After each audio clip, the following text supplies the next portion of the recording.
আমরা যে ধরনের আমরা সাজিয়েছি, আমরা 99% অলরেডি কমপ্লিট হয়ে গেছে টিম সাজানোর ব্যাপারে। আমরা আশা করি একদম চ্যাম্পিয়ন হবই হব, মানে কোনো দ্বিধা নেই যে আমরা চ্যাম্পিয়ন হব না। আমরা 100% চ্যাম্পিয়ন হব, আর চ্যাম্পিয়নের আশা নিয়েই আমরা দল গড়েছি।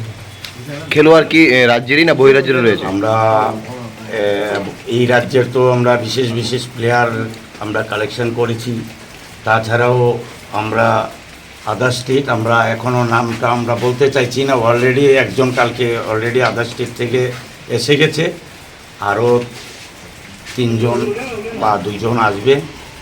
আর লোকাল কালেকশনও আমাদের খুব ভালো হয়েছে, তো আশা করি ভালো দল একটা গঠন করতে পেরেছি।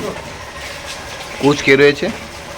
কোচ কাম প্লেয়ার হিসেবে আমাদের গতবারের যে প্রণব ছিল যে কোচ, সেই কোচে এবারও সে খেলবে, প্লাস নিজেকে আমাদের ক্লাবের যে প্রাক্তন মেম্বার রতন সাহা প্লেয়ার, ও আমাদের পেছন থেকে ও আছে। ও তো এখন তো একটা নিয়ম হয়ে গেছে কি রেজিস্ট্রেশন লাগে, ও রেজিস্ট্রেশন নেই, কিন্তু রেজিস্ট্রেশন বাদে যা করার ও মানে মেইন কোচ হিসাবে থাকবে।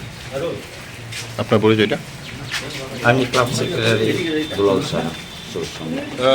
আমাদের এলাকারই ষোড়শ সংঘের উদ্যোগে আজকে যে খেলার জন্য যে প্রস্তুতি এবং বার পূজা যেটা আমরা বলি, আমাদের যেটা পরম্পরা, এটা সম্পন্ন হয়েছে। আপনারা অবগত আছেন যে আগে আমি কিছুদিনের মধ্যেই আমাদের B division football league tournament শুরু হতে যাচ্ছে।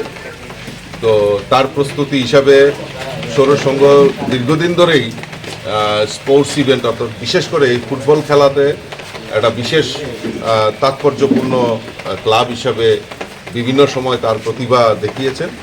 তো আমি আশা করি এবং ক্লাবের সমস্ত ক্লাব কর্মকর্তাদেরকে শুভেচ্ছা জানাই যে তারা এরকম আবারও তারা উদ্যোগী হয়েছেন, এবং আশা করি আগামী যে বি ডিভিশন খেলা টুর্নামেন্ট হবে সেখানে ষোড়শ সংঘের একটা উল্লেখযোগ্য ভূমিকা থাকবে বলে আমি বিশ্বাস করি।